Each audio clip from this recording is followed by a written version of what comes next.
राष्ट्रीय व राज्य महामार्गावरून रात्रीच्या वेळी प्रवास करणाऱ्या लोकांना अडवून लुटमार करणारे रेकॉर्डवरील 3 सराईत आंतरजिल्हा गुन्हेगार सोलापूर ग्रामीण पोलिसांनी जेरबंद केले आहेत.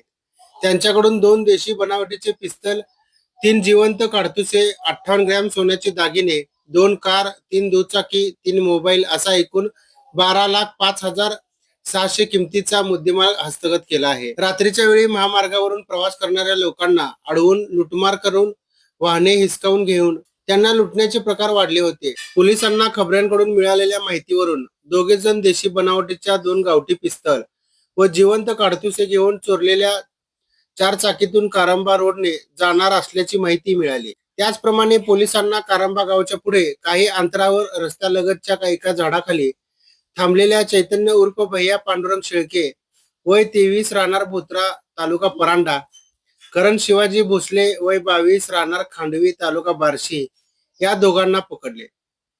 अंगझडती घेतल्यावर त्यांच्याकडे 2 पिस्तल व 3 जिवंत काडतुसे मिळाले. शिवाजीने साथीदाराच्या मदतीने मिळून कोरडवाडी बार्शी रोडवर रात्रीच्या वेळी पिस्तलची धाक दाखवून 4 चाकी चोरल्याची बाब तपासात समोर आली. त्यानंतर चैतन्याच्या कब्जातील सोन्याचे लॉकेट आवाटी तालुका करमाळा येथील बाळूमामा मंदिराजवळ बसलेल्या एका तरुणास पिस्तलचा दाग दाखवून हिसकावून घेतलेले होते.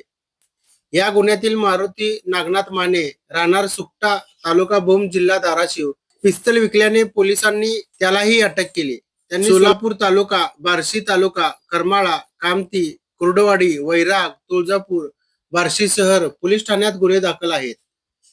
ही कामगिरी पोलीस अधीक्षक अतुल कुलकर्णी, अपर पोलीस अधीक्षक प्रीतम यावलकर, स्थानिक गुन्हे शाखेचे वरिष्ठ पोलीस निरीक्षक सुरेश निंबाळकर यांच्या मार्गदर्शनाखाली स्थानिक गुन्हे शाखेचे सहाय्यक पोलीस निरीक्षक नागनाथ खुने, पोलीस उपनिरीक्षक ख्वाजा मुजावर, नारायण गोलेकर, पोलीस हवालदार धनाजी गाडे, मोहन मनसावाले, सागर ढोरे पाटील, अक्षय डोंगरे, सुनंदा झळके, चालक समीर शेख तसेच मोहोळ पोलीस ठाण्याकडील अंमलदार दयानंद हेंबाडे, चंद्रकांत ढवळे, स्वप्नील कुबेर यांनी पार पाडले. चैतन्य शेळके सराईत गुन्हेगार असून त्यास काही महिन्यांपूर्वी धाराशिव व सोलापूर जिल्ह्यातून हद्दपार करण्यात आले होते. आदेशाचा भंग करून त्याने परांडा पोलिसांच्या हद्दीत दरोड्याची तयारीचा गुन्हा करून त्याने साथीदारांसह गुन्हे केल्याचे निष्पन्न झाले आहे. भविष्यात अपहरण करून खंडणी मागण्याच्या उद्देशाने पिस्तल घेतल्याचेही त्यांनी पोलिसांना सांगितले.